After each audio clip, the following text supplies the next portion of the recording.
wambwiye bitewe no gutinya kuzongera kuzababara. Nari nagize umugisha nshaka urugo rwiza buriya nzi nta kibazo na kimwe twigeze tugirana kuva kugeza atashye. yari umugabo nkunda kugeza aho tunabana najyaga mumbariramo kandi tubana mu rugo.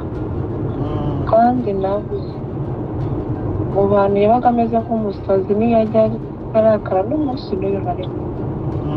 ni ikimenyetso cy'uko twari tubanye mu mahoro, aho nabaga ndi hose byaransaga nawe bikamusa, bitewe n'ibimuvamo, bitewe n'uko nanjye mutwara cyangwa twese dutwazanye. rero nari nagize umugisha ngira urugo rwiza cyane. ibi byabaye nk'aho ari inkuba ikubise, nk'uko waba wicaye ahantu ukabona inkuba ikubise igiti. urupfu rwe rwambereye nk'inkuba kuko yapfuye twari turi kuvugana mu minota 30. nateguye amazi, nateguye imyenda, nashashe. urumva umugabo muba mumaze iminsi ibiri mudaherukana mukumburanye, nawe urabyumva. mu gihe cyo kwakira inkuru nziza ko ngiye gufungura porutaye, ahubwo nakira inkuru ko umuntu yitabye Imana. urumva nagize igikomere mu buzima umva ntashobora gusobanura ngo umuntu abashe kucyumva. kabisa kirakomeye cyane. yari umugabo wandindaga imvune y'umutima ndetse n'umubiri. nkamubwira sheri reka nkora, kuba ati oya, igihe cyo gukora ntabwo kiragera. uretse ntabwo nshaka kukubona umeze nka Sarangu. abagore b'i Kigali barasaze, baragenda bagahinduka. hamwe atari kurabizi njye sinahinduka kuko ubuzima twabanyemo urabuzi. mbaye ndi uhinduka mba narahindutse igihe twaburaraga, twabwirirwaga kandi mfite abanyunganira. ariko kubwo kubaha Imana no kubikunda no kukuba nanjye nkaniyubaha, bituma ibyo bintu mbigendera kure. arambwira ati mugore mwiza sinshaka kuvunika. njya ndabyumva. cyakoza icyo twakoranaga n'ivugabutumwa, niyo twabaga dufite abashyitsi turi twatashye, yambwira ati umugore wanjye arananiwe, reka tujye kuryama tuzaganira ejo. icyo nshatse kuvuga, yantwaraga nk'amata y'abashyitsi pe. iriya nkuru ibaye kuva aho yahereye kugeza uyu munsi tuvugana, abantu bakomeje kunkomeretsa uburyo bwose bushoboka, kandi bakabikora kugira ngo mve, kuko hari ibikomere bijya mu bindi ugasanga imitima y'abantu irahagaze, umuntu avuye mu buzima. nuko ari Imana itanga imbaraga.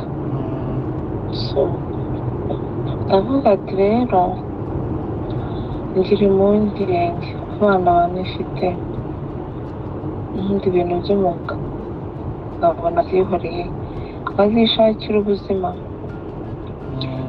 ndanabitekereza, ninjira muri bizinesi ndashya, abantu barantwika koko, numva ikizungu ndashya pe. kugeza uyu munsi nshiduka nicaye mu rugo, ariko nari natangatanze ahantu hose kugira ngo ubuzima nzarebe ko bufatika, ntazagira wenda aho mbangamira umuntu uwo ari we wese kubw'ibibazo byanjye. ndakavaringa ahantu hose, numva haragomba guturuka amata y'abana, minerivare n'utundi tubazo. mbese numva nta kintu abana bagomba kwifuza, nanjye ntacyo ngomba kwifuza tuzakihereza. njya byose natekerezaga byaje kuba ubusa, amafaranga agenda nyareba, kandi ntako nari nagize pe.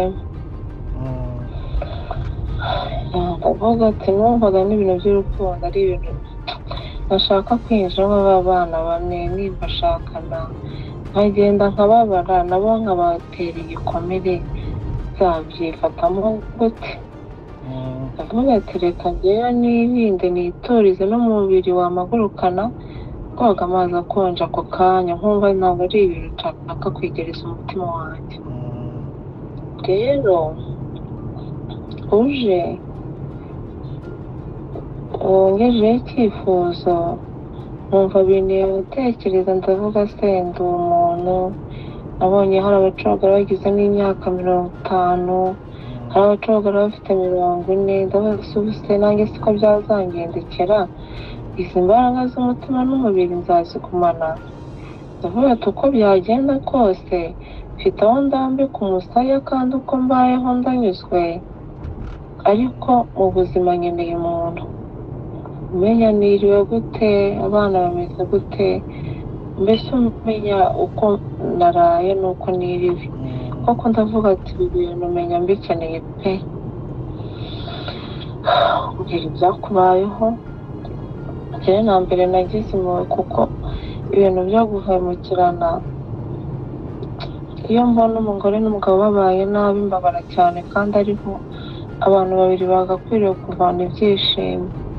numva ubuzima ngiye kubwinjiramo kuko wababaye nanjye nkaba narababaye, numva tuzakomezanya uko byagenda kose. uri kumbwira ati reka ibintu tubishyire mu kwa munani.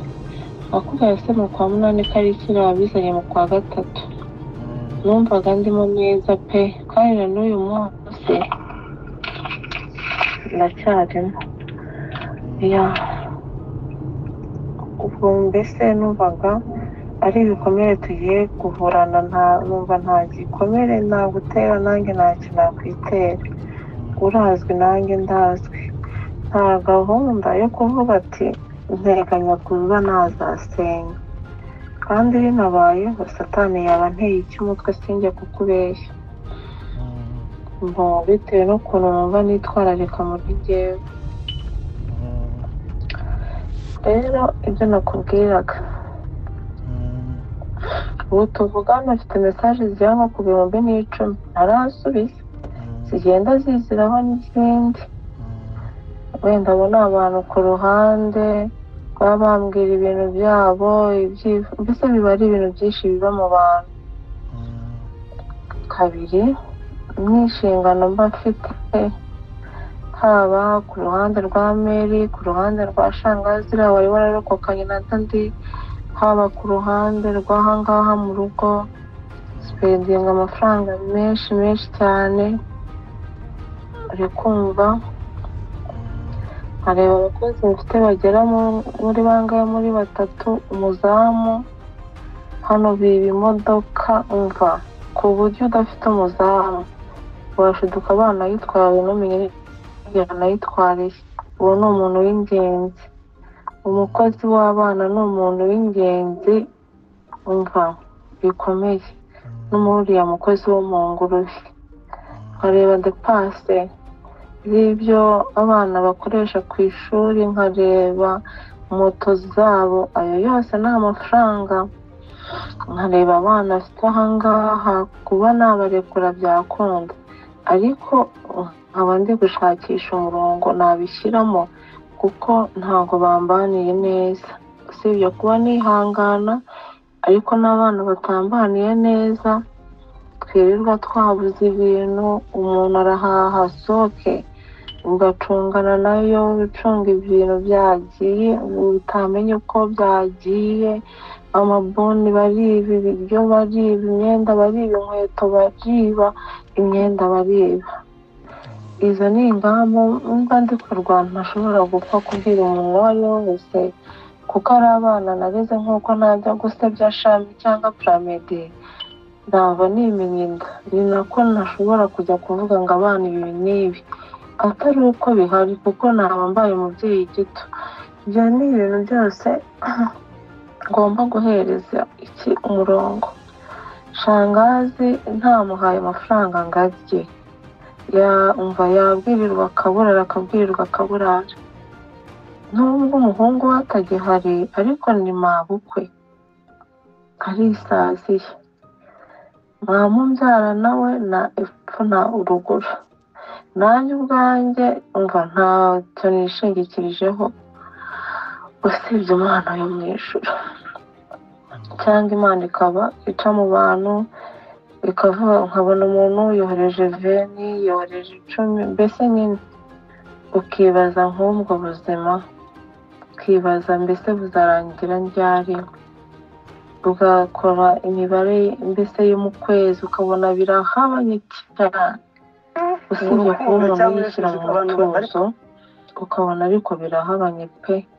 Mu muhanda aho ushaka ajya gushaka amafaranga nta mafaranga akibamo, byibuze na mbere yangendaga akaba umuntu yawe wabona binjije na 200 ku kwezi, ariko ubu mu muhanda bimeze nabi. umva imodoka birirwa bazipakira kugeza no mweti. Rero muvandimwe, aho kugira ngo uzapakire iyi modoka bisigare bitugora kuva hano, ushatse umuhanda wawihorera.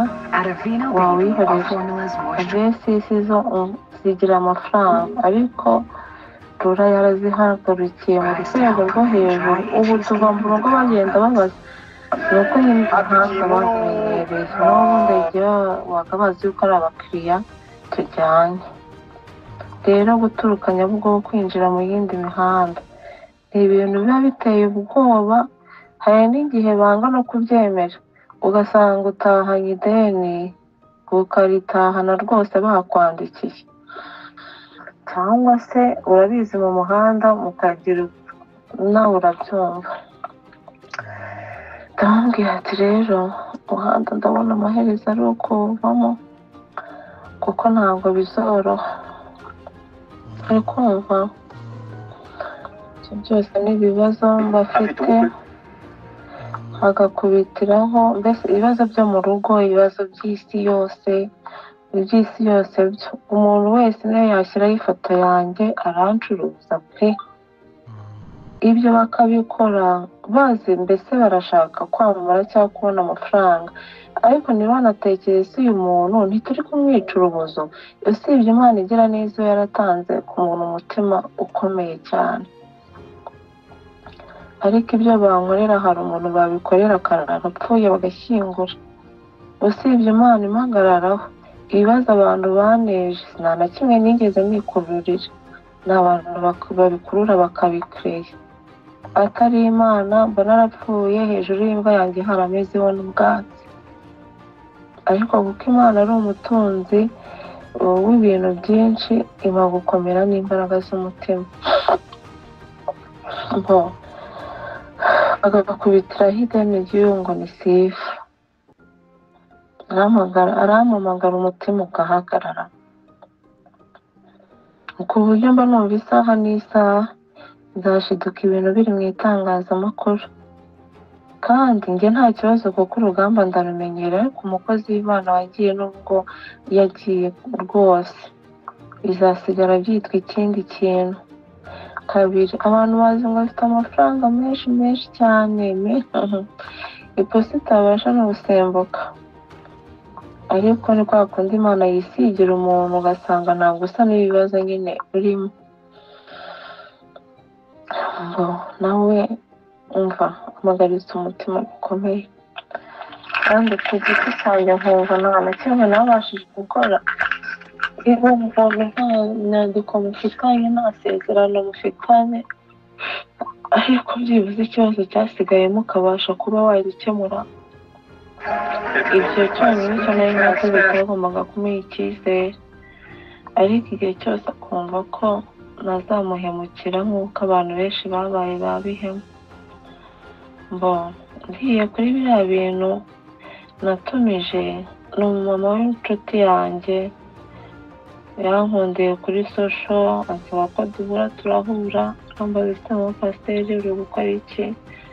ndamubwira nti ntacyo. None ko njyewe njya mu Bushinwa, waretse nkazakuzanira Kamari nawe ukihangana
murakoze.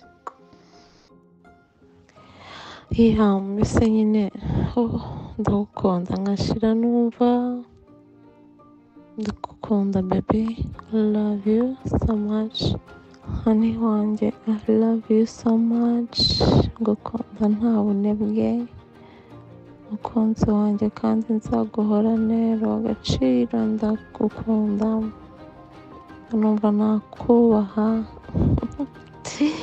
nuko ntagushobora naguterura umve ko ngukunda aho uri hose, umve ko ari umugore ugukunda cyane cyane cyane.